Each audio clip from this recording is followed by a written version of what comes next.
Edwards on the drive, goes inside the floor.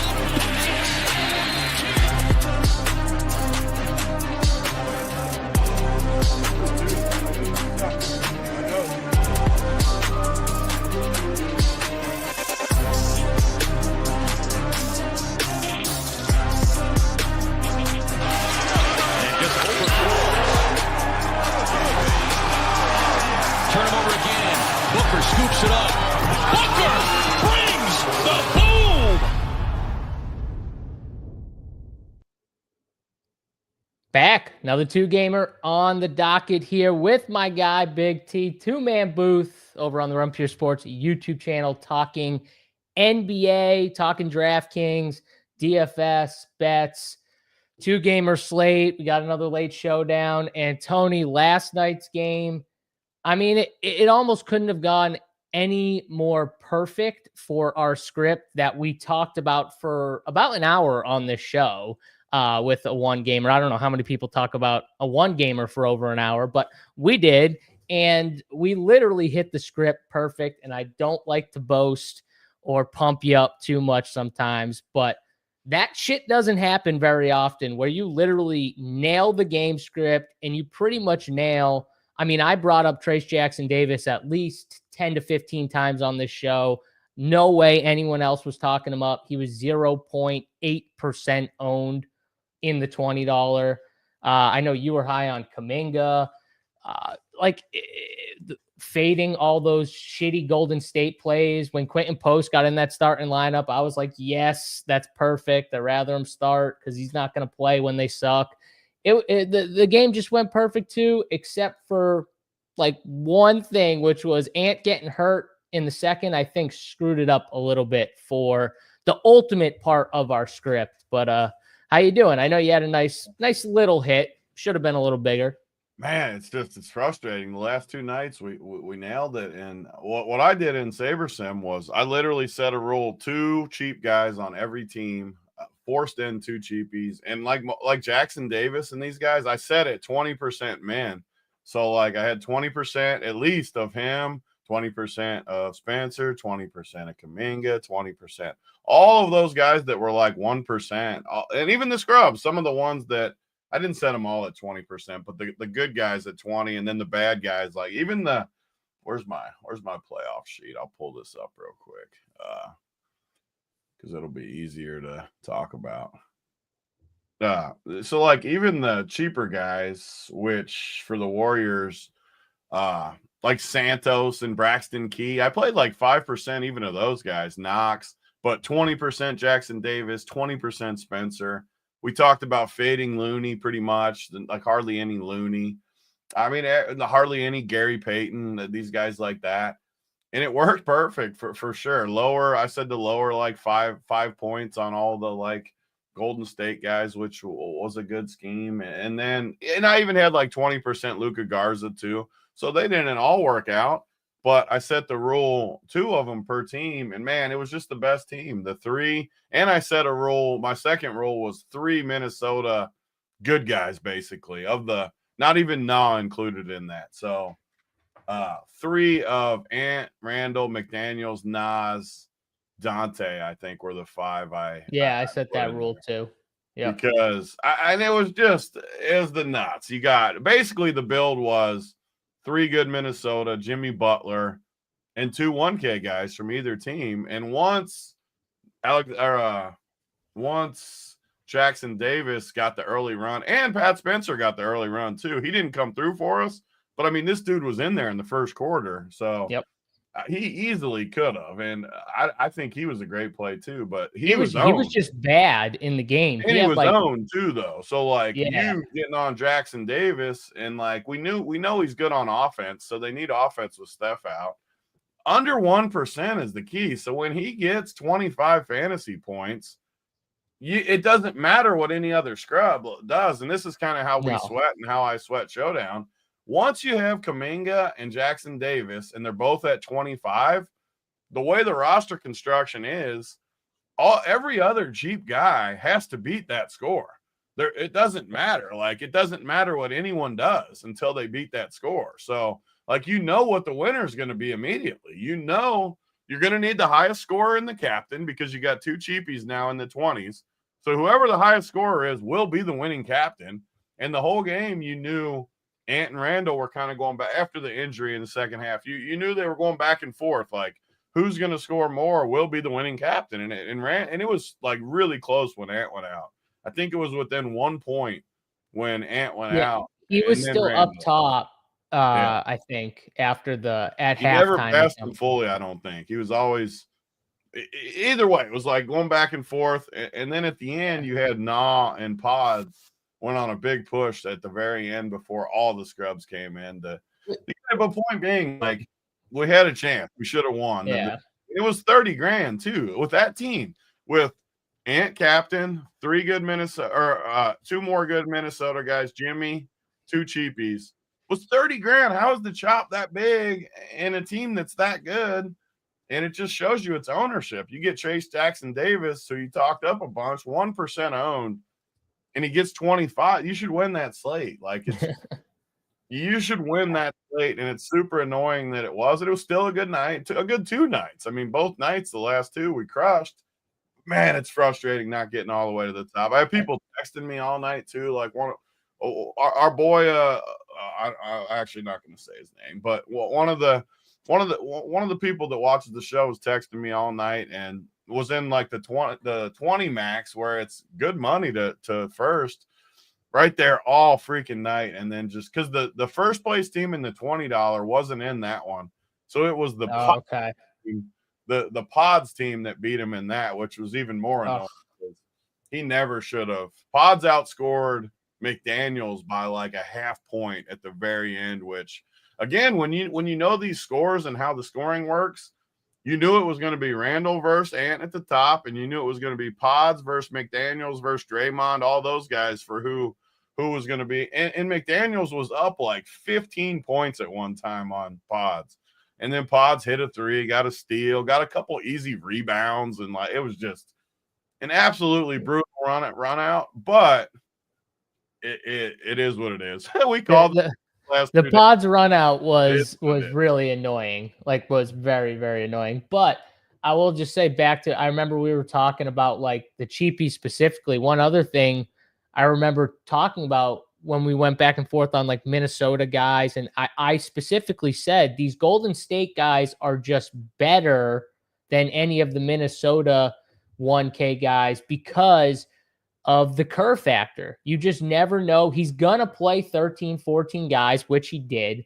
And you just never know what he's going to do and how fast he's going to hook these guys. And instead of hooking them fast, he just played a bunch of guys early, like more guys than usual, even really early. And that's what you saw in the difference in that game. And then Trace Jackson Davis and Kuminga, like you said, were the 2 playing the best. But he tried everyone out, Tony. Like he tried everybody at a certain point. Like Kevin Knox got a chance. Santos got a chance way earlier than normal.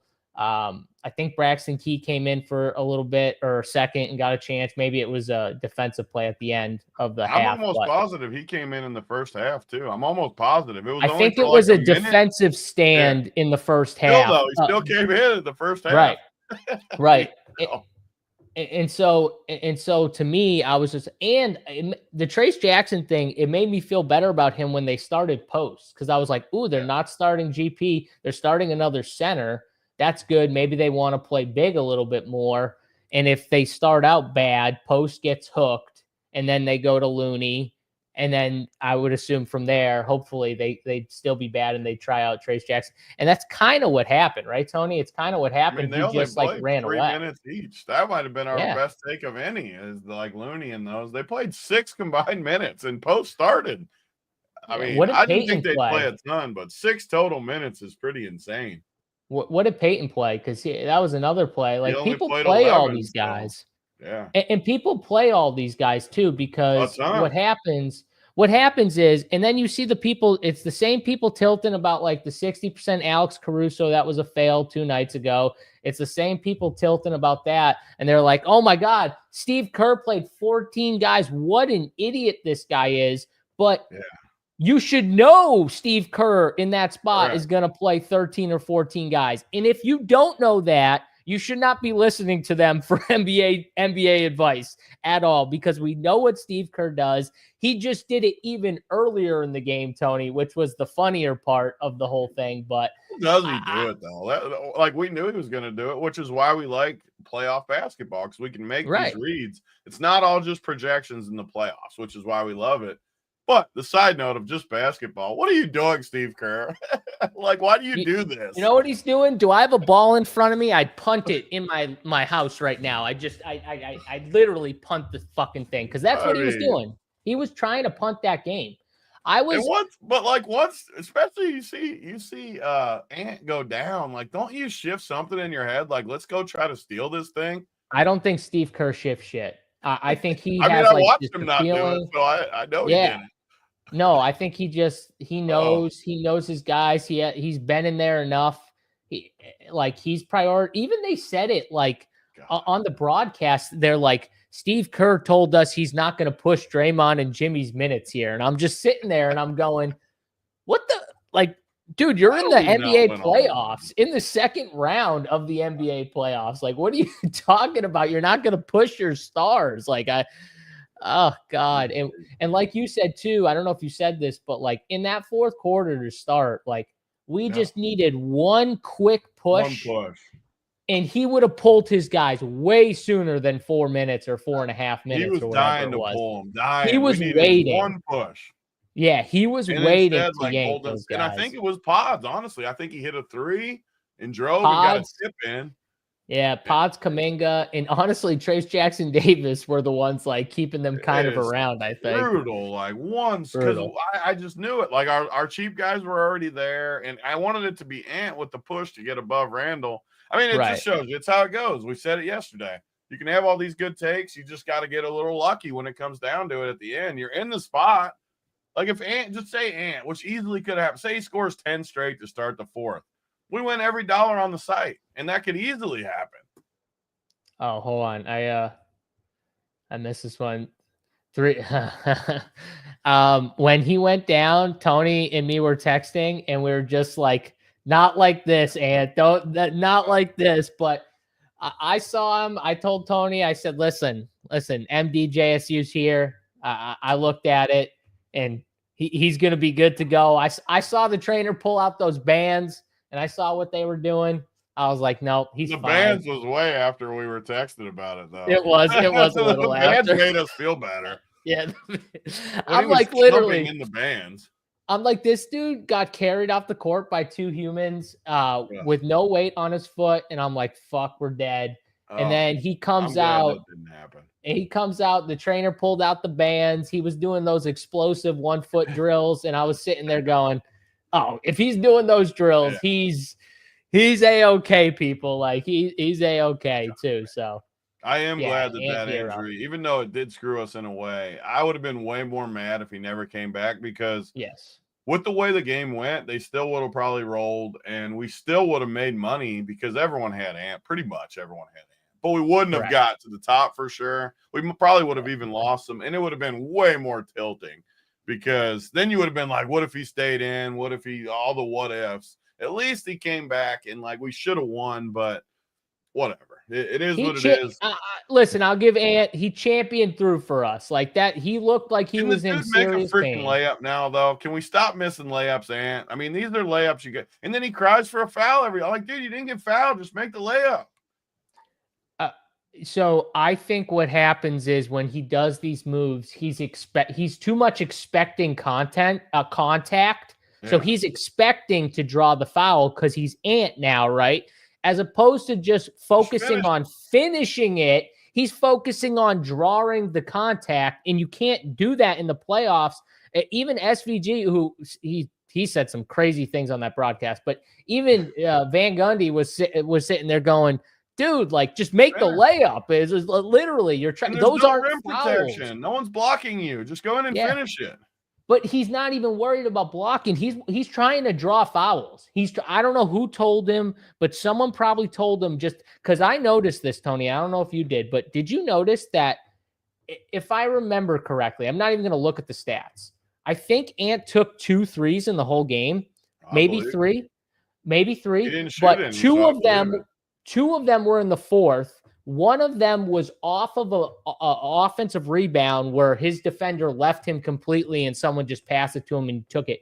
But up until that fourth quarter, he didn't take any of those like Ant dribble like Tatum and step back threes like he always does. Did you notice that? Because I thought he made it a point after how bad they shot. He's like, I'm not taking bad shots. I'm driving to the hoop when I get the ball, and I'm getting other people involved, or I'm going to finish at the rim. And that's what he did the whole game. Even though he couldn't make a layup, that's what he did the entire game. He was attacking, and that was the difference. That's the difference between like Ant and Tatum. When we talk about Tatum today and we watch Tatum, you'll know right away if he does anything different, which he probably won't, because he's probably just going to keep shooting those bad twos and those step back tough threes instead of what Ant did yesterday, which is like, hey, listen, even if I like could get an open jumper with my dribble, I'm just going to take my dribble and go downhill. And that's what he did the entire game. Yeah, I mean, I like how he's playing for sure as far as attacking. I mean, without like looking at the exact stats, I bet he literally missed like 10 layups in 2 games that like, and again, so the 2 games he had 52 and 47, and that's with an injury last night, only 34 minutes. And that's with playing. I'll compare it to Jokic in the first round where it's like 70, 68, but you're watching it and you're like, he could have had 20 more fantasy points without really doing anything. I mean, he could have had 70 and you wouldn't have like flinched. So the upside with Ant in this series as we keep going is just off the charts. I mean, just off the charts, like as high as you can have of upside. And even when he came back with the ankle, like he wasn't like attacking as much. You could tell he was like in the corner a lot and coming off. He was like deferring a lot. Yeah. He was deferring a lot, but that's okay. I mean, at least he came back. I was just happy he was back out there. That was one of the things it helps a lot of my tilt that he came back in, at least because there's nothing worse than an injury. When your whole slate relies on someone and they go down, it's everyone's felt it. Especially when you say there's only 2 captains on the slate, Ant and Julius. And I only ended up playing one. But you just say, I'm going to jam Ant. You know what I mean? Like, I think he's the most better one. And last night, if you stuck with it, and like, say you had Ant just in, like, you didn't have him 100% captain. You had, like, on the show yesterday, I said Randall, McDaniels, at least some of all those guys. It honestly wouldn't have killed you, the injury, because he had enough points to at least give you a chance to keep it moving, and he was so high owned. You just couldn't have him. You'd have been dead in the captain, and I had him all captain. So, like, and that's one thing to learn going forward, too, is I still think it's wrong to just lock him in the captain. Even when it's Jokic, even when it's Ant, you need at least a little of some of these other guys. It's wrong because you just don't know, and everyone makes fun of us for injury when we talk about but you just don't know when injuries are going to happen. You know, I had the Jimmy thing when Jimmy went down, and you were making fun of me for it. Like you're just dead. And I was like, sure, I was gonna win a ton of money on that night, and then Jimmy just dies, and I'm just like, yep. Well, I went from thinking I was gonna win to definitely losing everything now onto the next slate. Like, I don't know why I do it. I don't learn lessons. Like, I made fun of you. It's like Randall could easily outscore Ant one night too, and be like freaking Hardenstein especially if you're playing 150 too. Like it's totally different if you're playing 3 teams or 5 or 150 is all I'm talking about. Even 10. Like I think you could lock because you know what you're 100%. Doing when you get into that pool with the 150ers. Like you're not gonna make it up playing 4 different captains and playing a little of this guy and a little of that guy. The only way to kind of get an edge is to try and like be a little more aggressive. But when you play 150 or 50 or 100, that's when it's like, okay, maybe I should, mix it in a little bit and play some, even if we have our strong takes on like, hey, we're going to fade the Golden State guys in the captain. Cause 150ers aren't doing that, Tony. Right. Like, I mean, like Jimmy no one's, everybody played Jimmy. I didn't even think about it. Of course they did. Of course, I didn't even think about one of those guys in the captain. Honestly, I didn't want like those guys as much as possible. Like I wanted like one of those like guys at Mainly most. Jimmy, just because of the floor, and it's exactly how it went. Like Jimmy had a bad game. He had 33. Pods 31. Draymond. I mean, it literally went. I can't keep talking about it because it makes me sick. I had a couple teams without Jimmy, but they were all leaving like 4K on the table, 5K on the table, even 6K. And you're just sitting there going, okay, let's be honest here. Do I want to play Nas Reed or Pat Spencer? You know, like I like Pat Spencer. Just not do it like it's. I like Pat Spencer, but do I want to do this and stuff? And not to say that couldn't have won last night because of how the game was going. It could have, honestly, because Golden State was really bad. Like Pods outscoring Jimmy, Tony, I guess wasn't as crazy at the end of the day. It was. I mean, he ran like.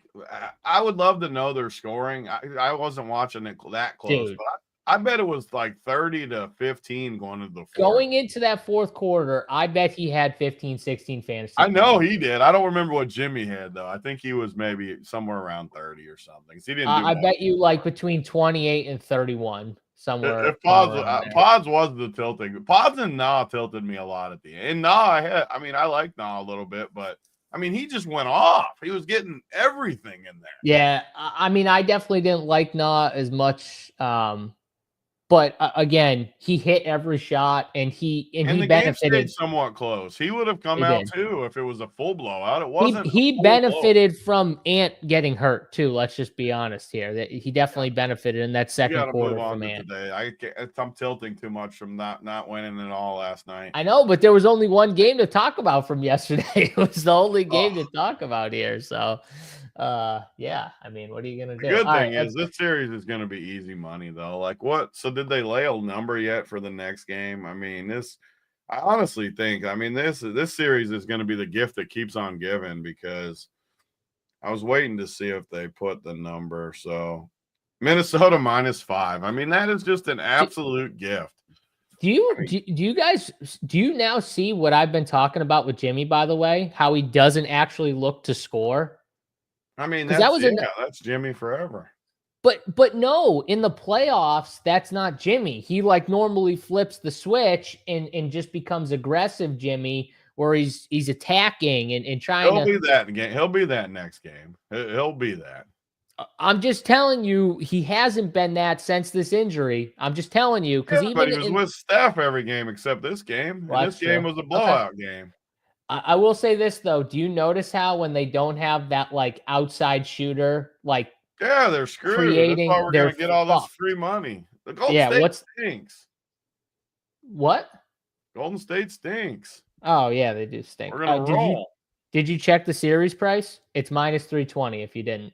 Yeah, I mean, the 5. I love when these teams that we think are way better go on the road, because you can just get a better price. Like we only got to lay 5. The home court doesn't matter that much in this series. I'm going to bet that both games. Yeah. That number's going to go up too. It's going to go up. It'll be even better. Like if Steph somehow, if LGMD's right and he plays one of these games and the spread is like he's 2 not or playing. something. He's not playing in Golden State. They already said that he's staying in Minnesota. I added you in the chat. I saw it. I'm just saying things change here and there. You never know with stuff. But it was rhetorical, anyways. I'm saying if he plays, all I'm gonna say is he's staying in Minnesota for Game 5. That's all I'm gonna say. That's it.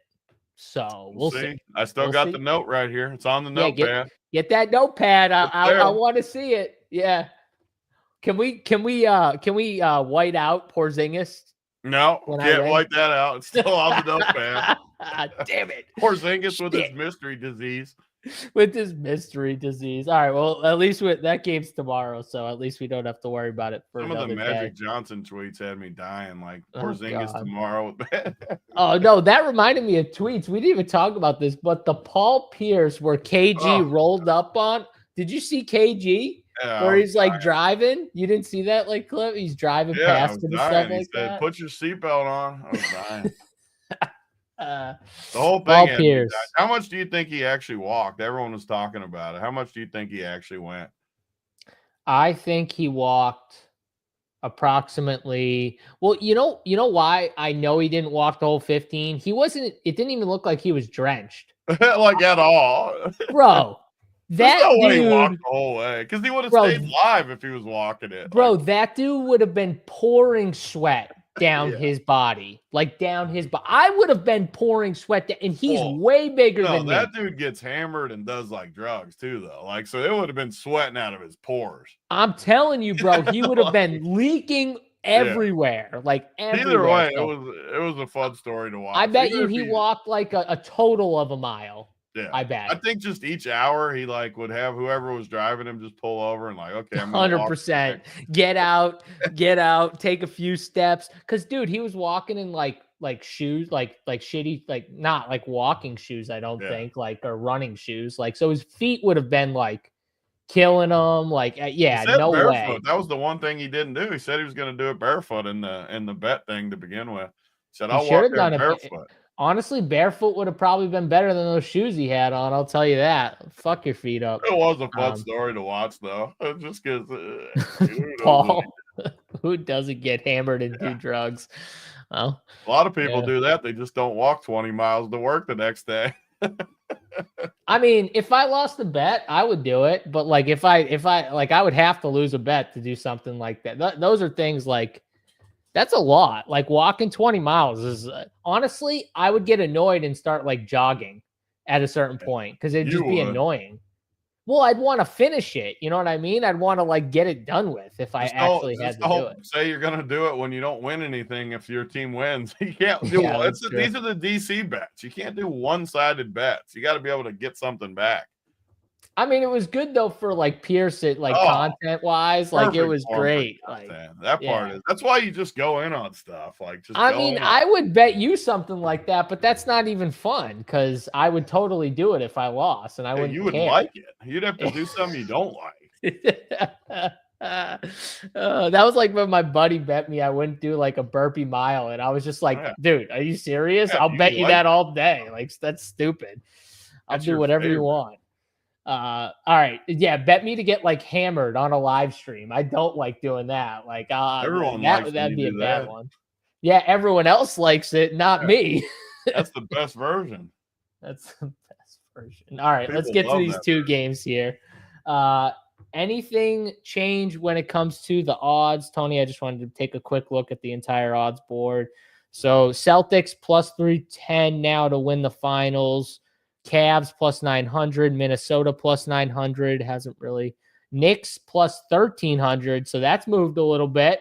Probably not good to bet now. Pacers at 16-1. That's interesting. The Pacers are not ahead of the Knicks odds-wise. Pacers 16-1, Knicks 13-1. Freaking Boston too. It's I don't know. Denver's 16-1 and Golden State's the bottom at 30-1. Tony, do you see anything that interests you in those odds? I mean, I will say I think it's which is going to be fun for the next month. I think it's the most wide open I've ever seen the NBA. I'll say that. I think that you could make a case for a lot of different directions, especially with the bet side where all those odds. No, I mean, I don't see anything that looks like crazy to me though. I don't.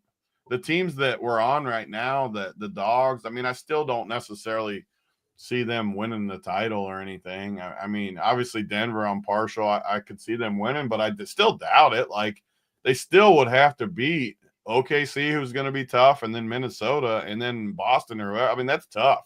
So I don't really see.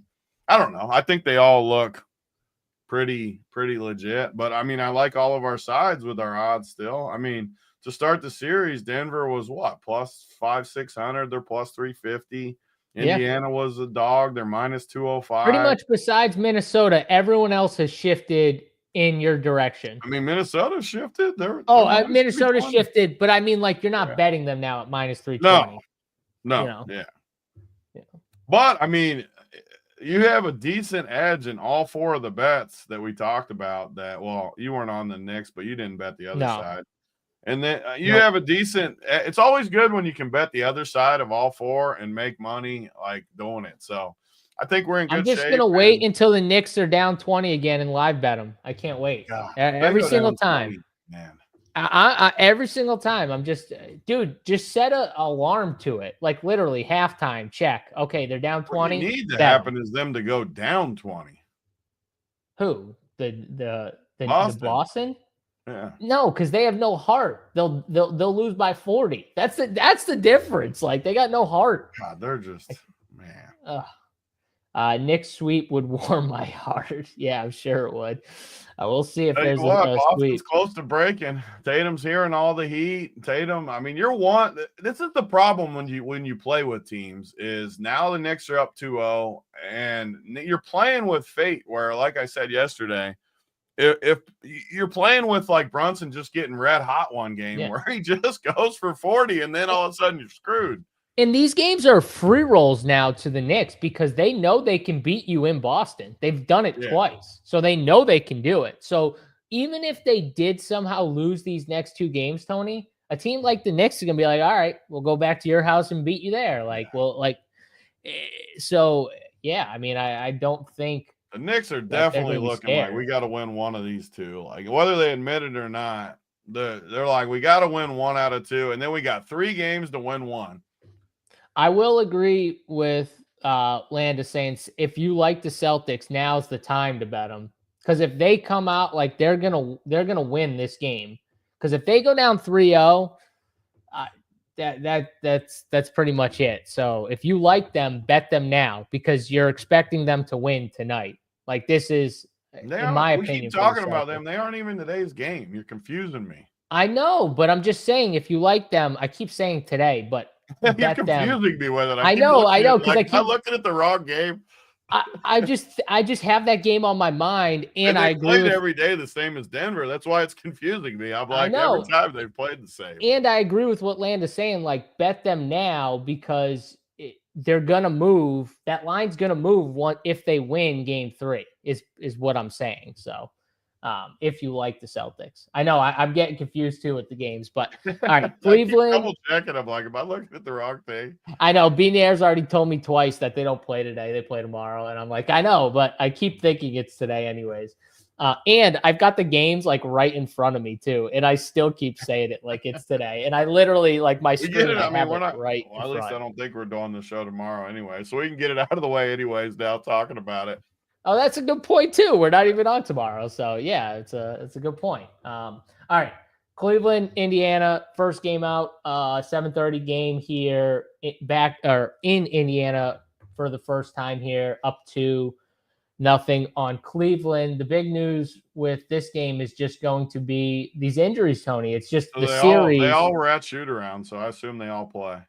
So you're assuming they all play here. It kind of would make sense. They have no choice, right, Tony? You're down 2-0. You lose Game 3.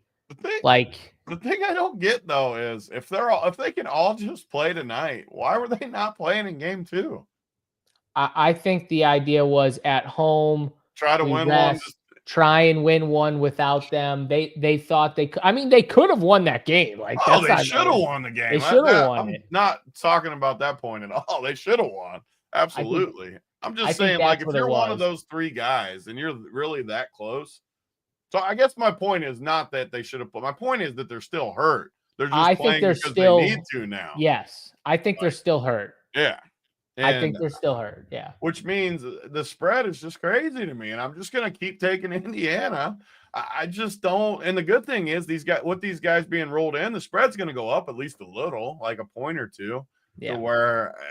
Which is crazy to me too, which I already know. I mean, we've bet these things forever, but it blows my mind that 3 guys will not move a spread more than a couple points. It just blows my mind, really. Like, how could it be 3 or 4 and only go to 4 or 5 with 3 extra dudes in? All of a sudden, instead of playing Dean Wade and Sam Merrill, you're playing 3 good guys. Again, I mean, I agree with you on betting Indiana. Because I'm with you. I think these guys are still hurt. I think they're going to play through some pain, like some injuries. Like that's and on top of it, Indiana's just as good as them anyways. Like in the playoff, I mean, they're not just. We talked line per line. There's not that much separation between the two teams. Yeah, I mean, we think there's separation between Donnie and Tyrese, but like, is it? I was gonna say, is it actually that much? I mean, or if is it at all? A tiny bit, like I mean, there's not that much separation between them. Yeah, Pascal and Mobley. I think Mobley's better than Pascal, but I don't think it's like you hate Pascal too. Different. You hate Pascal too. So for you to say that, for you to say that, you must actually hate Mobley almost as much. They play the same way, honestly. They're both. I mean, I don't like either one of them. Turner and Jared Allen, very similar. I mean, these guys are. Yes, Cleveland is better, 100%, but they're not that much better. The difference, though, is Darius Garland. That's the difference. But is he really that much better than Nembhard? The way Nembhard's playing? Debatable. I mean, Nembhard's been playing awesome, so I don't even want to go there. Fifth is definitely better than whoever the fifth is for Cleveland. Like it's just not that much different. And now they're home. I agree with Andrew, 100%. I think Tyrese forgets he is good at basketball. I think he gets into a habit of playing the right way sometimes, and kind of like getting into that funk too much. He kind of stays in that, the way he plays again, because like I said, he's a facilitator at heart, but he needs to be more of like a killer at times. Just and that's one thing. Like Donnie Mitchell will just take over. He'll just say, "Give me the ball," and like get out of my fucking way. Tyrese has to do that more, kind of like he does at the very end. He needs to do that like in the first quarter sometimes, just to throw teams off a little bit. But yeah. I mean, see the stat when he scores 20 plus, they win. When he doesn't, they lose. So the coaches got to be telling him to be aggressive because they know that. So they got to be telling him. He knows how to do it at the end of games. He gets aggressive in there. He just doesn't do it early. And man. So what do we think about this series, though? Like, I mean, if Cleveland, I like Indiana. I like Indiana. I'm with you. I think these three guys are playing hurt. I'm not going to like them as much for fantasy. I mean, Darius Garland's price tag is pretty cheap at $6,900, but not cheap enough. I don't think I'm going to play them. Like, I think I'm going to play the angle that they are banged up. And who knows, Tony, maybe they're banged up enough where they don't even get full run on top of it. Like maybe they don't play 35, 36 minutes. Maybe they only play like 30 minutes each, and stuff like that. So, the coach did talk about too how he wished he played more guys after the last game. Wait, you pull the sheet up. We said this the other day, but every time I hear the quote, because I've been listening to a lot of NBA radio too, like in the car, just because I have the fever right now. And I mean, who did he want to play? Look at these guys. Who is he talking about playing more with? I don't know. I literally don't know. Like legit though, who was he talking about playing with? Like Craig Porter? I mean, I literally don't understand. Like, he's going to play Javonte Green more? Like, what is he talking about? Tristan Thompson. He's definitely into hoops right now, Tristan Thompson. None of his guys played 40 minutes in a game they were down 0-1. I still can't believe Donnie Mitchell didn't get to the 40-minute mark and only played like 35. He had 75 in a game like that. Points too at 36 minutes. It's crazy. That's the Ant. We're going to get one of these from Ant. It's coming. 75 in 36 minutes. It's coming.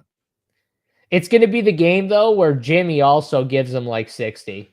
Yeah, it's going to be that game. They're going to go back and forth. It's probably going to be game 4 when the Golden State's up against it a little bit. Yeah, I could see that. But all right, so for this game here, I think we both agree on who we like. We both like the Pacers at this number here. Yeah. But from a DFS side, we're Donnie Mitchell last time out. Actually, the first 2 games, honestly. And he's been awesome. I mean, like, hasn't been good shooting from deep, but everything else has been awesome. And if these guys are banged up, he's still going to have to do a ton. He's taken 30 shots in the last 2 games. The last game, the difference was, though, between game 1 and game 2 was game 1, he had 9 free throws. Game 2, he had 21 free throws. I meant like You touch this dude, it was an and one every single time. Every Like he time. drove every single time. And I was just sitting there going like, just don't touch him. Just don't. If he gets it, like just let him lay it in because you're just giving him an extra free throw on top of it. Like it was crazy. But if he's going to be 30 shots a game, Tony, and being this aggressive, I don't know how you don't play Donnie Mitchell. I mean, he's not going to be 30 shots though. Like I like feel like he's such an easy fade tonight. With these three guys back, Garland hasn't played. And the biggest issue he's got too, though, is Jokic is only 11K and SGA is only 400 more than Donnie. So, like, I just, unless you get to a build with three, which I don't think tonight, that's another side topic. So now we're shifting back to the other team's home court where it's a totally different equation tonight. All those Denver guys I didn't like the other night. I mean, Denver's pricing when we get to that game is just borderline 39-20 for your if you play all three studs. If you play SGA, Jokic, and Donnie, you got almost 4K left for the rest of your team. So I think Cleveland guys in general are the easiest fades of the night. And you always talk about it every show we've done where you want to get rid of one team. Cleveland would be that team for me because they get the three guys back, which adds three guys in. But Donnie's expensive, 9,500. Mobley's expensive, 8K. Garland, I actually think's expensive with the injury at 6,900 and Donnie chucking. Jared Allen might be the one I could play, but do I really need to pay 6,800 when you see the price? Not if Mobley's in. No way. Yeah, not with Mobley in. And our boy Ty Jerome could be playable if those guys were out, but you're not paying 55. Strus. I think Cleveland is like literally the most clear-cut fade. Like I can't even really make a case unless you're playing 150, but nobody watching this show is playing 150 in this slate. So probably not. Like, I think this is the team. This is the team you don't play anyone from tonight. I can't even really be sold on any of these guys. That's fine with me because I didn't like anyone else besides Donnie. So, I mean, if I got to fade Donnie, it's just he's 95 freaking 100 with those. I mean, he's the only one that I think is playable. So we're kind of in the same wavelength. It's just going to depend on roster construction, I guess. Because everything could change. Just because these dudes are at shoot around doesn't. Obviously, we're doing this show at 11 a.m. Right. If they somehow get ruled out again, then Donnie's right back in play for me. I'm just saying, especially Garland. If Garland's in there, it has to hurt Donnie at least a tiny bit. Well, because the one thing that you said is right, though, about roster construction is like it's going to be really tough to play all like three studs on the slate. We don't have the value that we've had, I felt like, on other slates to be able to do it. I don't think these games are going to blow out tonight. I think so. Then it comes down to ranking studs, Tony. And I know for a fact, I know in game one I wanted SGA as my number one guy. I know the last game with Donnie Mitchell, I wanted him. I know this day I want Jokic for sure. We didn't like him last slate. This is the Jokic slate though. He's going to go back to dropping probably 75. Like I'm going to bump his projection up to probably 70. We took him down last slate. What did we say? Like mid 50s last slate or something like that. I think this is the slate where I bump him up to 70 and then run it from. So then it comes down to Donnie or SGA, which I think's a little closer than you probably give it. It sounds like you're SGA over Donnie. I'm even Halliburton over Donnie. You're Halliburton over Donnie too. Yeah. Okay. I don't like Donnie tonight. 9,500 feels. I mean, all year, which granted, I'm not saying the regular, but he was 8K. Throw the year out because they didn't play him minutes. No, I know, but they didn't play him minutes last game. He still only played 36.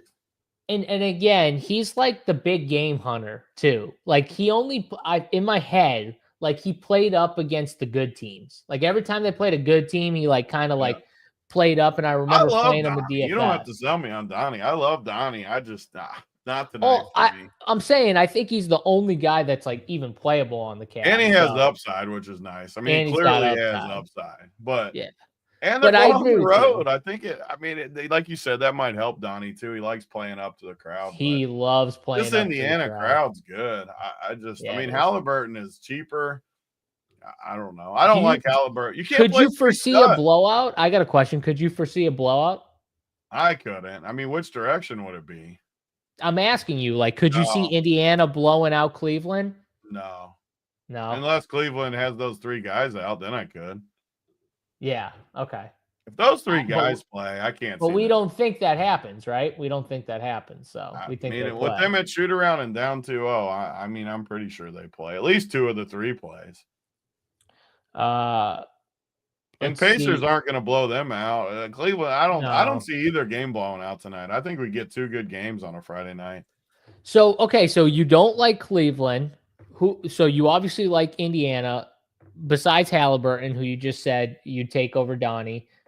Who else? Even Halliburton's going to be tough though, because I don't think this is a 3-stud slate. So, I and don't I think mean, so I'm either. for sure playing. I guess I don't have to play SGA, but SGA is only less than 1,000 more than Halliburton. So it's like, I don't know. I don't think you need. I'm just looking at the prices though. I'm not playing Pascal. Turner, I think Turner's been awesome. So you can definitely play Turner. I mean, Turner's gone for 47 and 38 in 2 games. Granted, Mobley was banged up too, or not in there, but I mean, Turner's been awesome. So you can definitely play Turner. 63 and Nembhard and Neesmith 56 and 53. I think all those guys are good plays. The hard part for me is going to be just these Nuggets guys. When we get to it, Yes. they're just so cheap, man. Like, it's a 2-game slate, and the Nuggets give us what the Knicks give us. They're only going to play 7 guys. Like, the Pacers are going to play 10. These Nuggets guys are going to play 40 minutes. And this brings me to my point of I don't want to spend up for the Pacers. I think my favorite would be Turner, but I want to play one of Nembhard or Neesmith because with the Denver guys, I don't think I'm going to be able to play both. And then I think you should look at one of like Benny Mathurin or TJ McConnell as value because you're still going to need somebody under 4K, I think. And looks the like Denver. Benny Math. I kind of like Benny Math at home.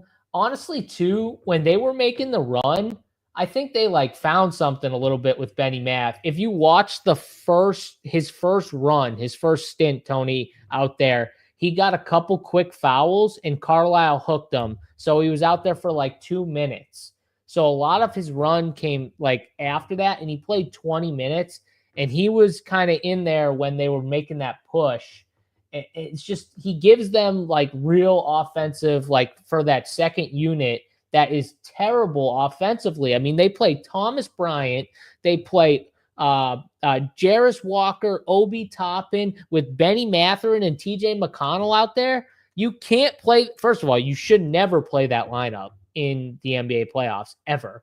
But if you do play that lineup, Tony, there's legit one scorer in that entire 5, and it's Benny Mathurin. Like, I think he's an interesting play. I also think TJ probably plays better at home. He was horrendous last game, like absolutely awful. And I love TJ McConnell, but he was terrible in that making turnovers, like just weird ass, like things he doesn't normally do, bad mental mistakes, and he was doing it. So he, I kind of like the value. Those 2 guys as value plays back at home. I'm scarred from our little whiteys, man. McConnell, Ty Jerome, Pritchard, they've all been letting us down. The little whites Pat Spencer with the stash. The little whites have come back to reality. All right, well, maybe we could just play Benny Math then. I mean, I think Benny Math. I think their minutes are pretty consistent looking at the game 1 and 2. Like Benny Math played 20 and 23, TJ played 14 and 15, Obi played 16 and 15. Like the minutes were both games were pretty close too. I think these minutes are somewhat predictable for Indiana. They're not a good predictable because none of them play extended minutes, which Carlisle's like Kerr.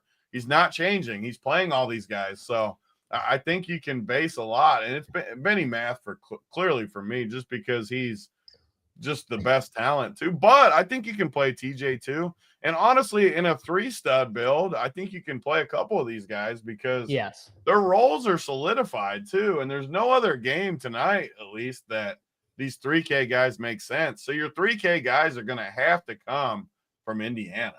At least for me, they're going to have to. And honestly, he probably would have played exactly 23, 24 minutes if he didn't get that quick hook the first time with the 2 fouls. Yeah. So Carlisle's been pretty consistent with his minutes. And our guy, Benny Math started the run, went up like 10-0. I knew he did, like in my head. I just couldn't remember.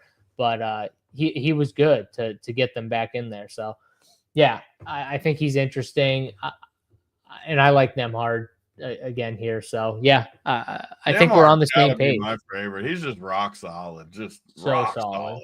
and he's still his price just still doesn't move. Like he's still 5,600. I mean, Neesmith's solid too. I mean, Neesmith's been really solid too. Nemhard's just a little, I think, better. I just always worry more about Neesmith, like just with somehow getting fouls one game. Fouls. Yeah, but he's been amazing for sure. He's been awesome. I mean, I like both of them. So who's this dude? So Michael, who's T Jackson? Trace Jackson Davis. Oh, I was thinking like the actual draft. I wasn't thinking fantasy. How did you know about the? We kind of talked about that whole game earlier in the show, Michael. I don't know if you just stopped in a little bit ago, but we kind of talked all about the game last time out. But it's the short answer. It's Steve Kerr, man, and we know that Trace Jackson. We know that's Trace Jackson can score, and we know that Steve Kerr wants in that spot. It wants to play all of his guys and has quick hooks on his veteran guys in certain spots. And that's kind of what you saw right there. So, yeah, that's the short answer. All right, Tony, anything else with this game? I mean, I think we talked about it pretty good. We're more on the Indiana side. Like more guys. We don't like as much from Cleveland. You don't like anything from fading Cleveland tonight. I mean, granted, I'm not playing 150 besides Showdown. Right. So but even if I was playing a lot of teams, I still like to make moves like that. And I don't like Cleveland tonight. So I think Cleveland could win the game, though. I don't think they're dead to win with those 3 guys in, but I think they're dead fantasy-wise. God, you're making me think because I don't like anyone else from Cleveland. So you're making me think about do I want to fade? If you play one team, Donnie's an easy fade. But if you play 3, 5, 10, I mean, you can play Donnie. It's not like you can't play Donnie. Yeah, my question is more like you like Tyrese more than him. I don't, but I'm not going to play Tyrese either, though. Just because, my question's do I like SGA over Donnie? That's my debate right there. SGA does. I mean, it segues a little into the next game as we go. I mean, I do worry a little bit about SGA just because he's on the road. It's 1-1. If he ever doesn't get calls, he's going to bust. That's what I'm worried about. But he always gets calls because the dude is so crafty. He's like Harden. They always get calls. So he makes the refs call it. He's just so good. I don't know.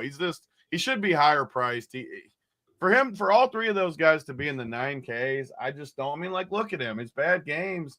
30 minutes, 50, 46. I mean, he's just better. I can't play those guys over SGA on a 1v1 sample. I can't. But if I was playing 5 or 10 teams, I would probably go 4 or 5 SGA and then space them. To be clear, Big Rob, we're assuming that all those guys play again. So we're fading the Cavs based off of, all these guys playing. But if let's say they're all out. If they all said that Cleveland's the best plays of the night again, we'll shove all the Cleveland guys again. You go back to the Max Strusses and the Jared Allens and the Donnies and the Ty Jeromes. You just play them all again. Play Dean Wade. He's 3,100. Everything changes if those guys 35, are out. 35, whatever he is. If those guys are out, you go right back to Cleveland. They're going to play, though, I think. Your great white hope, Sam Merrill, is. I don't. That's why I want those guys in. I don't want to play the. And then of course I didn't play him last game, and he crushes. That's the way it goes, bro. That's the way it goes. And he's gonna miss all his shots in this game, even if they all don't play. He's gonna miss all the shots. God, Sam Merrill. The Whiteys are haunting me. Can't get him right. We might just Caruso. We faded Caruso and he sucked. we got that right at least. That was. But it was a small white. Maybe that's a sign, Tony. Maybe we should just fade them all. Fade all back to our rules. That's some of our original rules. No white. No small white. No small whites. All All right. So OKC in Denver here.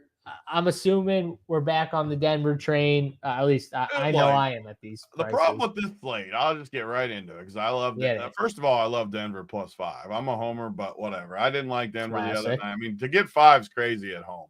That's freaking crazy. But the gift of all, and why I might play a bunch of teams again tonight for the 2-game slate, is Denver's at home, and these prices are literally insane. I mean, you have Jokic at 11, which is insane. Jamal Murray is 6,800. 6,800. Are you kidding me? I don't. They're back home. I mean, what are we talking about? 6,800 for Jamal. They're trying Murray? to get me to play him. That's what they're trying to do. They're trying to get me to try to get you to play him. He's 6,800. I mean, at home. I mean, oh my God. And then it only gets worse from there. I mean, Gordon's under 6, Brown's 5, Westbrook's 5, and even MPJ is 4,400 for MPJ. No. Stop. I'm playing some MPJ at 4,400 going back home. I'll tell you that much. They hate him. They hate him. But he's still going to start, and I'll say it the same thing. Believe me, I watch the Nuggets every time. If he hits shots early, he's at home and he's 44 freaking hundred. He's 4,400. I mean, that is mind-boggling. And the top of all this, what I just said, they don't like to play Peyton Watson either that much. They literally are only going to play these 6-7 guys. I legit think you can play 5 or 6 Nuggets on this 2-game slate. It's crazy. These prices are insane. And honestly, that's how you kind of get different, is playing like 5. Like you go over the top with the Nuggets and stuff like that. It's mind-boggling, these prices. I mean, you just start throwing, like, just say you start with SGA, you put Jokic in, and then just start throwing these Nuggets guy in, like Jamal, Christian Brown, Gordon. Like, so you got all the starters. So you got SGA with 4 Nugget starters. You still have 3,700 for your other 3 spots. That's with like an incredible base. How is Jamal Murray 6,800? I mean, well, you know how he's been bad. That's how he's been bad, but has he been 6,800 bad? I mean, 23, 38, and 25 his last 3 games. Yeah, I mean, 38 is pretty good for 6,800. It's not terrible. I don't know. That was on the road again, though. We'll say it. It was on the road. They're back at home. 6,800 though. You're gonna want 40 plus. He's gonna get 40 plus tonight. I think this is the spot where he does get 40. I'm just saying though, you want 40 plus for Jamal. That's all I was saying. So. I mean, all these guys, though, like Gordon going home, 5,900. I mean, these prices are just crazy. So I have no problem. That's why I love these slates. I will have no issue whatsoever just full jamming Nuggets and rooting on them. And I just see no way around. What about Westbrook? What about I like Westbrook too. I like, dude, they legit are. What other team in the playoffs besides the Knicks is going to play 7 guys, and one of them – Watson's going to play 6 minutes a half, 7 minutes a half. Like, it's just you get a luxury you don't get. There's no other team. Cleveland's going to play more guys, apparently, from what the coach said. All 3 other teams tonight are going to play 10 guys. Carlisle, you don't know what he's going to do. That guy could play Ben Shepherd. No, we know what he's going to do. He's going to play 12 guys, too. He's going to play 12 guys. OKC, we know for a fact he's going to play 12 guys, too. Like, so right there, they are just clearly the best team to focus on the slate. Yeah, clearly. The only way they lose, and I don't see this happening, is if they get whooped again, like that again. That's the only way. It's not like totally out of the equation they get whooped. I'm saying, though, that's a lot harder. 1-1 going to Denver. Yes. Yeah. And again, like, even say they lose by 15. These guys are still just, I mean, they're not going to go in and lose by 30, 40 again. They're going to play all their minutes if they lose by 15. And they're going to play hard for those like at home. They're going to play hard here, up 1-1. These are the slates I love because so the question then is, how do you rank Denver, price included? Because that's going to be everyone's question is, like who do you have over who? You know what I mean? With price included, is Jokic still top dog? Is Aaron Gordon ahead of Jamal? Is Russell Jamal's Westbrook top dog for me over even Jokic. Top dog? I mean, the Okay. dude is 6,800. I know I keep saying it, but I mean, Jamal Murray at 6,800. You got a Jamal problem, is what you got. I No, respect it. You I got a haven't Jamal played him problem. that much. I don't think I've played him hardly at all outside of Showdown. I Uh, haven't. I played Brown and Gordon. Each slate, that's been my plays of the day. Brown, well, that's who Gordon. you should be playing on these I mean, I'm slates. gonna Is play like them that. too. Yeah. I'm gonna play all of them. It's just, but Jamal Murray's only 900 more than Aaron Gordon now. Yeah, there's a Jamal big Murray difference. is just these So you Nuggets are got just the best plays. They so just you got are. Jamal 1, Jokic 2, Aaron Gordon 3. Yeah. And then Brown, but I mean, I think Brown and Gordon are very, very close. And Jamal, I just think they're all. I'm just gonna play them all. And then like you said though, so then you get down further though, and Westbrook and Porter, I think are good plays. I wouldn't play them both together probably, but I think one of them is a great because whichever one gets the run. Say MPJ comes out bad again, it's Westbrook. You have to play Westbrook. Let's say Westbrook's just awful though, and it has to be poor. One of those two has to crush at those prices. Yeah, 4,400 and 51. I don't like playing them together. I would play them because they're separate. not going to play together. Those other four are going to play.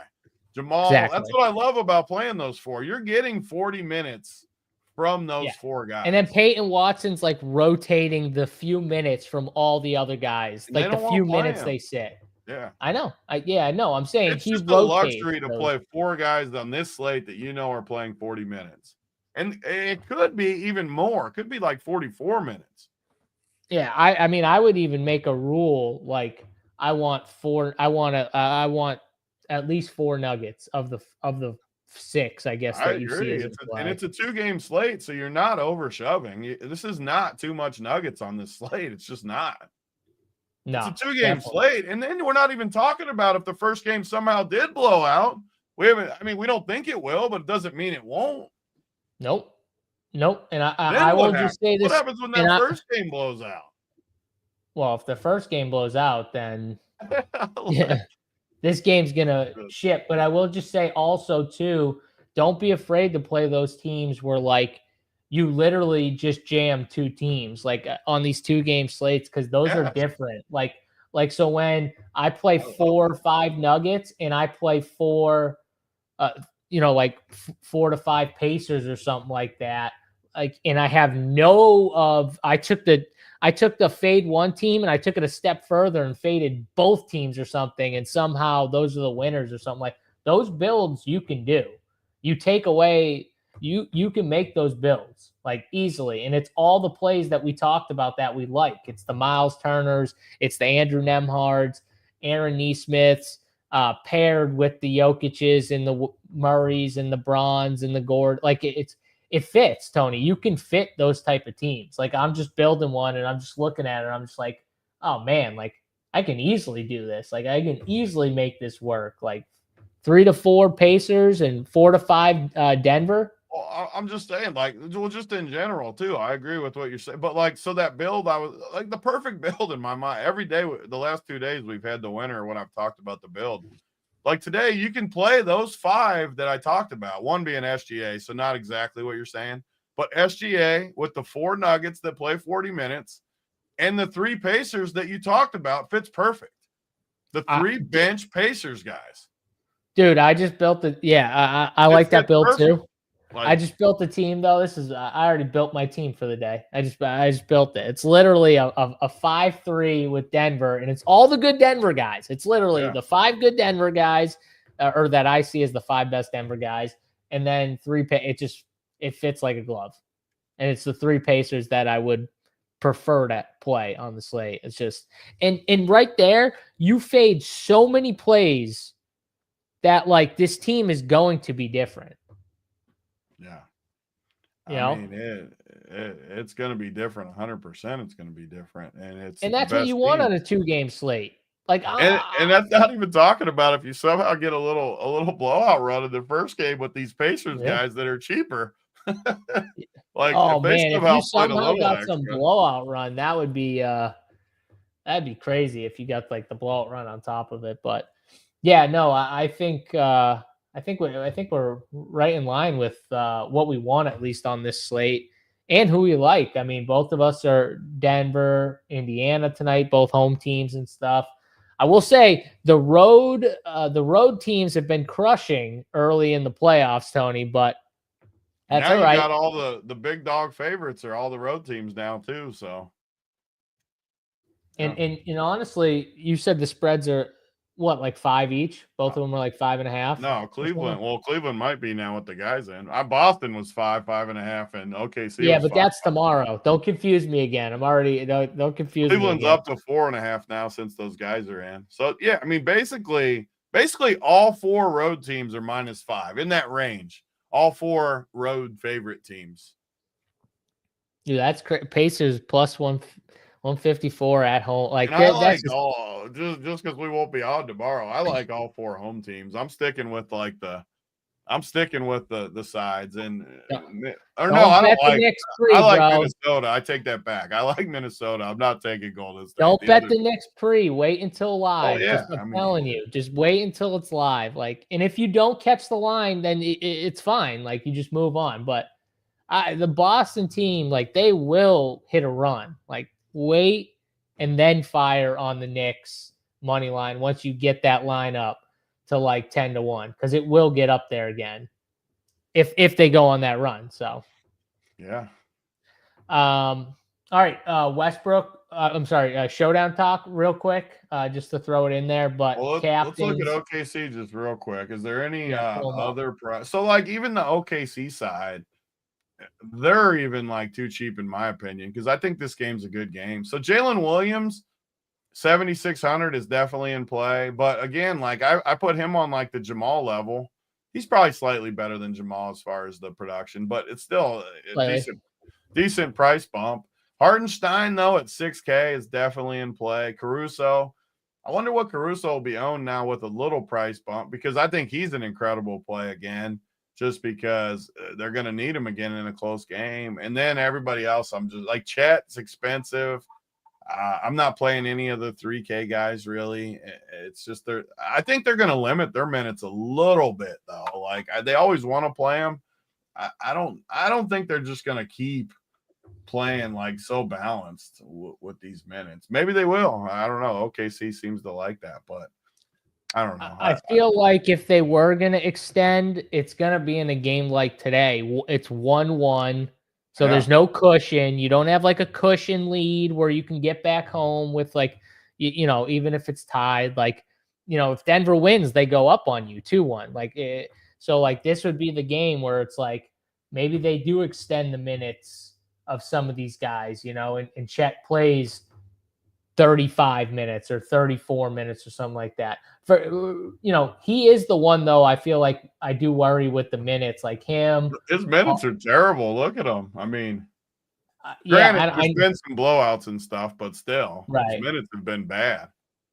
Like Hartenstein was awesome last game, but again, like he's another guy. Like you're not getting He hasn't always played big 30 minutes. minutes yet in the playoffs. That's crazy. Well, because they don't play him 30 minutes unless Chet's out. That's like the only time they play him 30 minutes. So this slate is a gift tonight. I might have to play like more teams. Like, man, this is a gift. So are you like fading Chet? Like complete? Or are you just going to under project him like you did Golden State? I mean, I don't even think you're going to have to under project him just because all those other guys are too cheap. His projection's not going to hit. Like he's 7K. I think his projection's fine though. Like I would project him somewhere around what he needs to be, like mid-30s. Mid-30s, yeah. He's not going to hit with that projection though. That 7K. I'm with you on Caruso. I hope people stay away from him because I'm gonna go back. I'm gonna go back to him now.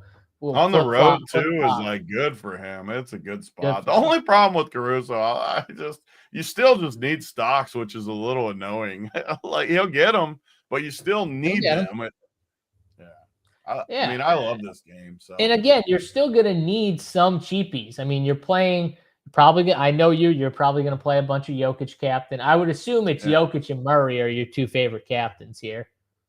I got to look at them. I mean, SGA too will for sure be one of my favorite captains. So you got Jokic is 13. I mean, SGA is only 1,200 cheaper than Jokic is the problem. Yeah, I That's like just Jokic not way more. enough. It's not Yeah. enough. So, I mean, clearly Jokic won. I'm not really going to like Jalen or Holmgren. But so Jokic, SGA, Jamal. But yeah, I mean, Jamal's 8,800. So let's say you do a captain Jamal and then Jokic and SGA. You're still at 4K for your last 3 spots. But I will say the one issue tonight is I don't think – let me look at the 1K guys. So I don't like Wiggins like we liked the other night. I I don't like love Jalen with the Y. Jalen with a Y could be interesting because he came in super early and was very effective against Jokic. I think they don't want to play small against Jokic because they don't want Chet on Jokic.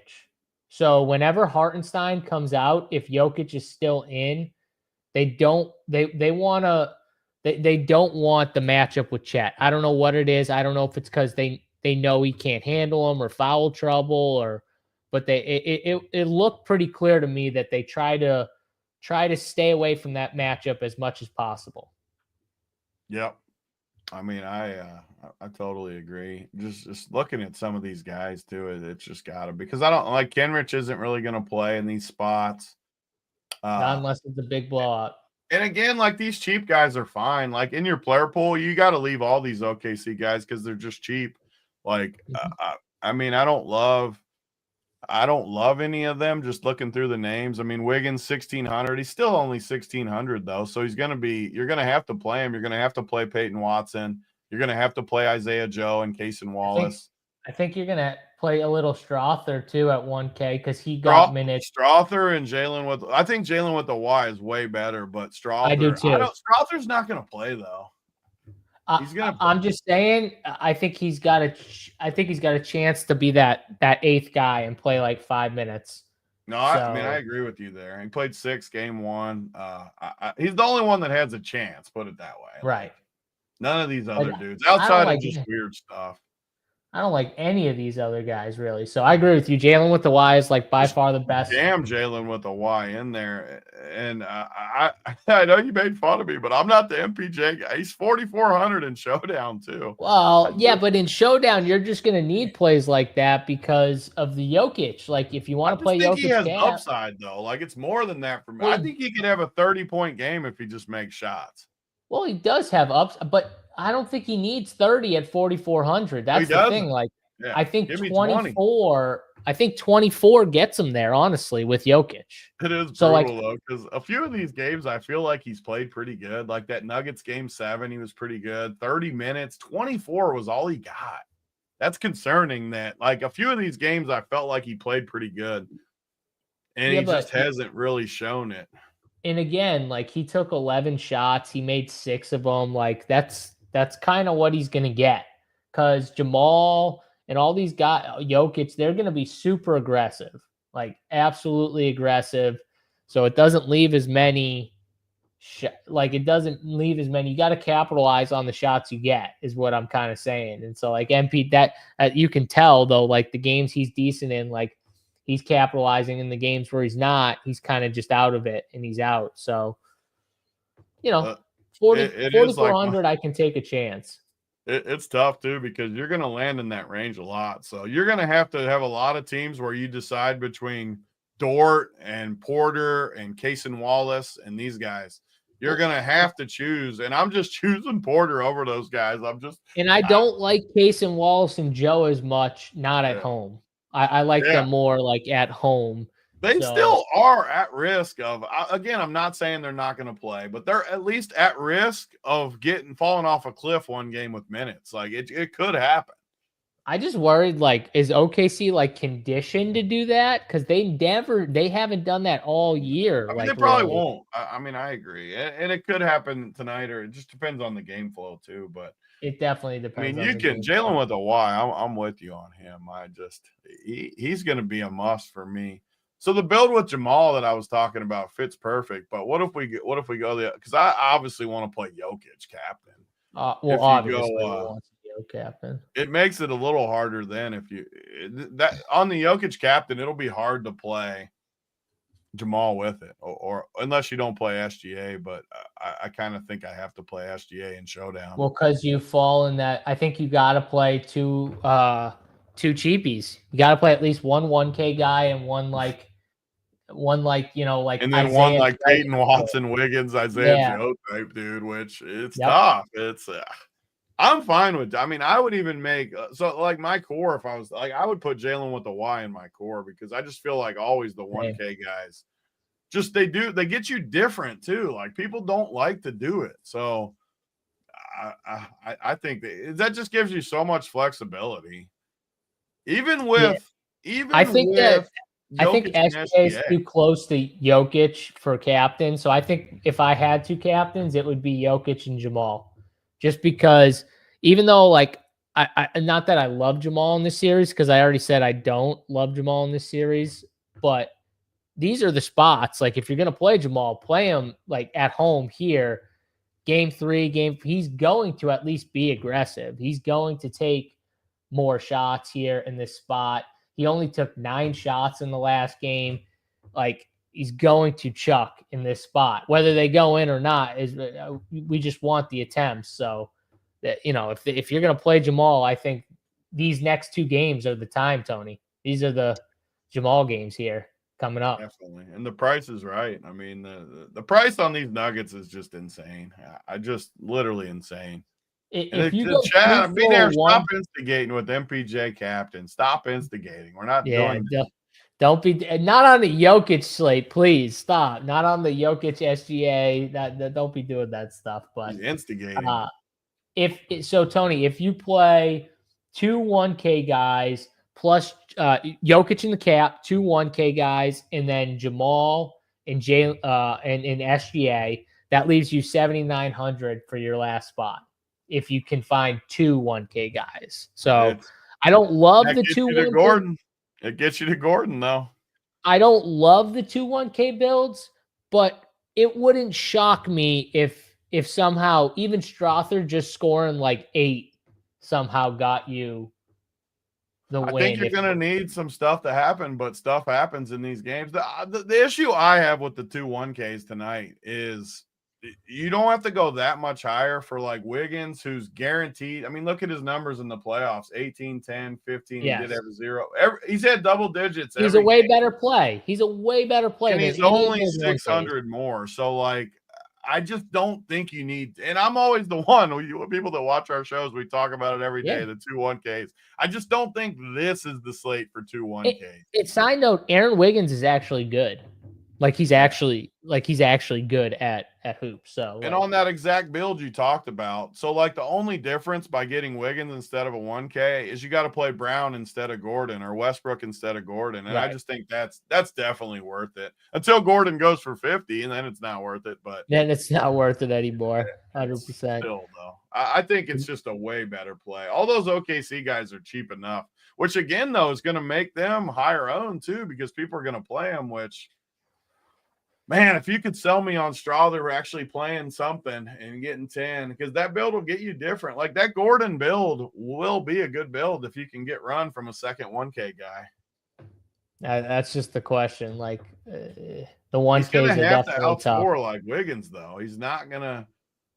He's gonna have to. He's gonna have to score like Wiggins and possibly outscore like Peyton Watson too. On top of it, he might have to outscore both of them. Honestly, I would group them all in the same thing. Honestly, from Case and Wallace, who's 3K down to the 1Ks, I would. You know why? Because I think everyone's going to be deciding on that range, anyways, regardless of if it's their last spot or their second to last spot. But they've got kind of 2. Everyone's going to be picking in that range at some point for their spots, and it's like, that's why it could a 1K guy somehow I'm not saying it's likely, but could a 1K guy outscore? It's not. These guys aren't like world beaters. It's still the playoff too, and anything could happen, and it could blow out again, which gets. If you didn't know after last night, now you should know. Anything can literally happen. And these are bums down here, anyways. Like these are bums at the bottom, so it's not that crazy. And you never know too when coaches start like Denver won't do this, but like the other side. Like coaches start searching for shit if things aren't going right. And you just never know when they start doing that, like depending on how the game flow's going. The So Nuggets are just a blessing on these slates. They're just, you know what they're going to do. Like they're just going to do the same stuff, especially because they don't have a coach. I mean, their coach is just going to play the dudes and try to win. no, they have a coach. His name is Nikola Jokic. You ever heard of him? Exactly. He's the coach, the superstar, the center, the point guard. I mean, if they go ahead and win the title somehow, it'll debunk the thing that you ever need a coach, because how do you win without a coach in the NBA playoffs? I mean, listen, coaches are fine, but like Jokic is literally the coach. LeBron's been the coach on a lot of his teams. Like, don't get it twisted. Like, there was some teams where like you just knew LeBron was the coach. He never won it with that. Well, like in LA, maybe he won it, but those other ones he needed coaching. He was the coach a lot. I'll just. He wasn't the coach with Spo and Lou. Not with Spo. No, not with Spo. Ty Lue had him by the balls too. Like Ty Lue, he still talks about Ty Lue. That was early days. I think he those were all his titles. He didn't win any titles without him. No, I meant Ty Lue early days. Ty Lue early days.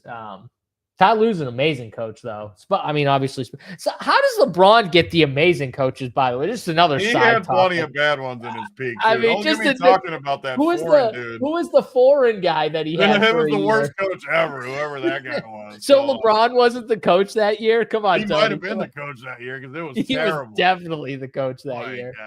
That guy was horrible, and that was in the middle of LeBron's peak. Oh, that guy was so bad. He I was can't even remember his name. He admitted. You heard him talk, and you could tell he was the worst. Oh, he was terrible. It was so bad. He was just in over his head. How could you possibly hire a guy like that to coach LeBron's peak? Like, oh my God, what are you doing? They just don't give a fuck, I guess, out in Cleveland. Just like, yeah, whatever. We got LeBron. I think Gilbert did it on purpose. Like Gilbert, wanted to make LeBron look bad or something. Maybe, yeah. Who knows? Who knows the type of shit they were saying in the back? You never know what types of shit they were talking. Because LeBron sucks. Jeez, being there.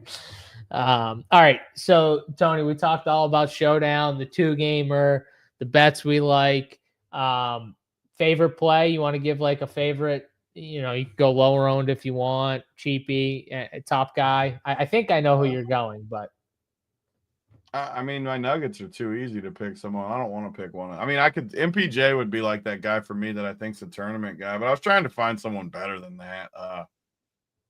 Because I don't even know for sure if I'm playing MPJ on my main team. So yeah, as a cheapie, I'll give Benny Math play. I'm with you on Benny. I was just gonna go with them, so we'll go hand in hand on Benny Math. He checks a lot of boxes for me where he does. The only thing I didn't love wasn't he.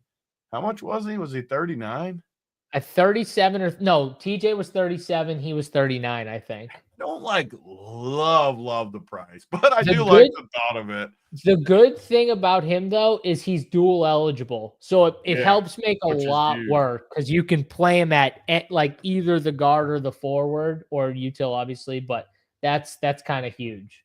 I like your takes with those two. I honestly do. McConnell and there, but I mean, my strong take is that everyone will play 3 Nuggets. I think you should play 4 or 5. I like your take on fading the entire Cavs team. On as much as I like Connie Mitchell, that's a given for sure. That's the take, though. And again, you could go a step further if you want and do my take of you fade 2 teams and literally just jam 2 teams. I just don't even know who the second team would be, though. I can't fade all of OKC. Pacers and Denver fit like a glove, bro. I know they do, but I don't. So does the SGA Nuggets Indy team. That fits like a glove. Well, I'm not saying you have to do it. I'm saying but you can take it. You know how many slates I play just 2 teams in these spots because I love your strategy of it. I love playing 2. Some of the biggest hits I've had in NBA are because I do that with 2 teams like that. And then when your 2 teams roll, it's even better. It's tough for me to full fade OKC tonight. OKC is I would hard. full fade the first game if I could. I would say that. They just don't let you. But we can't. Well, you could say I only want 2 max from the first game. You could go there. That could be a step. You only want 2? I do like the Pacers guys, though. Yeah, I mean. Yeah, I do too. I struggle fading the Pacers. I usually do. I feel good about this slate. I like the slate too. I like the showdown. Honestly, I like the showdown too because I feel like there's only so many paths and people are still gonna play everyone. So it's like, It's going to be you a just little pick bit a of a path relief and go with tonight it. too, because last night we were on it. It's more stressful though when you need all that stuff to happen. Like you need the Dude, blowout. You need the last tonight two you can nights, just play. honestly, Yeah. the last two nights though, like it is rough when you're just rooting for this whole thing to Blowout. happen. And it has to happen like perfectly for you to catch it exactly right. So it's way less stress when we can just root on the game. That is as standard as it gets. You can just watch the games and put them in there. We're not doing anything crazy. Yep. Well, I guess the Nuggets need to play good, and we'll see. Should be a fun Obviously. weekend of hoops, though. People love it too when we have those different takes. Can't have them every game, every single slate, but they do love them. So, JSU, on a different tangent for a second, who is your MVP 2025? My MVP? He's just trying to tilt me before the. If he says SGA, we're signing out. Well, it's not SGA. It's definitely not. Like, I mean, it can't be. It's got to be Jokic. Is there any way? So let me I throw. wanted to tilt Tony so bad I had the outro. I swear I had the outro up on the screen. I was hitting the outro if you said it. Dude, I wanted to tilt you so bad and say someone like not even those two guys. Like say I'll just someone. say though, like this is an interesting one. You can't still bet it, but I've heard a lot of people that have votes like on the TVs and different things talking, all say they pick Jokic. Is there any way that like backdoor he wins the MVP? No shot. I don't think so either. I'm just saying I've heard a lot of people that have votes. Dude, you will get a massive uproar from former players who like they all hate Jokic. They hate Jokic. They hate him. And what's annoying though is they have to go on and pretend to like him, which is annoying because I know a lot of them hate him. They just can't like outwardly say it because they're on TV, right, Tony? But like a lot of those people actually hate Jokic. Like That's they don't. I like some of the NBA TV or NBA radio people I've been listening to. They're like, Jokic is the best big ever, and then you got other people that get mad. Like, I mean, he's the most unique big we've ever seen. I don't even think it's like negotiable. Granted, it doesn't matter coming from me, but like, there's no way any big's ever been better than him. It's just a fact. Yeah, like all around. Again, though, this goes back to this is kind of like, like was Shaq more dominant? I don't know. I'm the Shaq guy. This is why I love this argument. I love Shaq over Kobe. What is Shaq going to do if these two are playing against each other? How is Shaq going to guard Jokic? There's two sides to the court. No, he's just going to beat him up because they don't call fouls. He's not going to even like. Is Jokic really just going to get beat up? Like, do we believe that? No, but I do think he gets frustrated when he doesn't get fouls. It definitely gets under his skin eventually. Either though, they're gonna let. All Shaq did was turn and bang into him. Like, but you just said they're gonna let them bang, like they're gonna let them beat each other up. That's fine with Jokic. Yeah. Zubac. I love Shaq. Believe me, I would put Shaq probably like. I love Shaq. Like I don't think Shaq would dominate. Let's not get a. He did say he would dominate Jokic though. He would score on him a ton, but he couldn't even guard bad bigs. Like when he would have issues with Jokic. He would be more than issues. They would get whatever they wanted. Shaq played it, and this is why you can't compare eras though. It's because they didn't have. There were so many. The basketball is just so much better right now. It's like Shaq didn't have to guard on the perimeter. Shaq would not be able to guard. I mean, Joke would kill Shaq. I'll just be honest. He would kill him. Shocker. Tony says Joke would kill Shaq. My life's like broke up into air. Like everyone that knew me in high school, college, like basketball, everyone would be like, your guy. He was the biggest Shaq dude ever. They wouldn't believe what I'm saying. Yeah. Well, I think though Tony is also a more like this era now would whoop. That's one that I will never like retort on at all. Like that's just a fact. Like when Jordan was winning, they were playing three white dudes.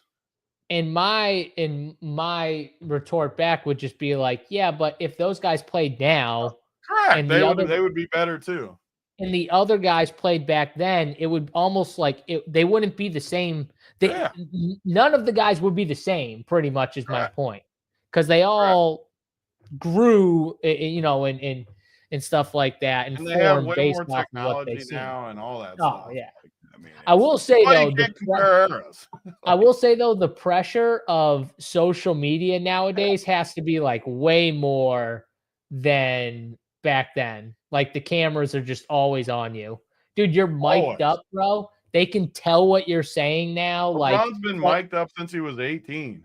But players are talking to each other after games and they're like hand over their mouth, like stuff like that. And you're just like, man, but they don't want to get like, imagine what Jordan and Barkley were saying after games.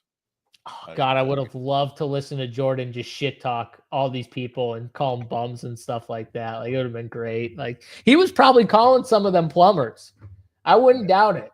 Like, if he was just going at them and then calling them plumbers after, like, he's probably going at them like that. But all right, that's enough fun talk here. NBA talk, obviously, weekends here. We got tons of stuff on the weekends, guys. NASCAR, MMA, the golf still going on for Showdown and everything like that. Big golf tournament, by the way, I think next week too. But Tony, we got a ton of stuff here. Best time, sign up now, RPS 15 if they want to get 15% off. MMA show tomorrow, 2 p.m. Eastern time. Me, JBC, and Dan will be on talking MMA. You had some nice calls with the MMA last week too, so got to shout you out. Shaq Diesel was probably MMA's been good. I love our MMA product the most. Like they do a good job with the show. We got good articles from two different people put up articles on there. We got all of our picks. MMA might be the one sport that I'm most confident in that we have on the entire site. Like, I'm very, very confident with our MMA product. And on top of it, my best bet last week was a 2-1 dog. Landslide. I thought it was 3-1. It was only 2-1. Well, I think she was like plus 250 or landslide 240. Victory too, though. She got bet down to like 205 or 195 by the end, but yeah, I mean, she whooped that girl. That girl sucked. That girl was terrible. But yeah, and then you had the RD the Ritter call, which he was a massive. Some things too. With MMA, like I'll stand by like till the end. Some guys I just think stink, and I mean that guy's good, and the other dude stinks.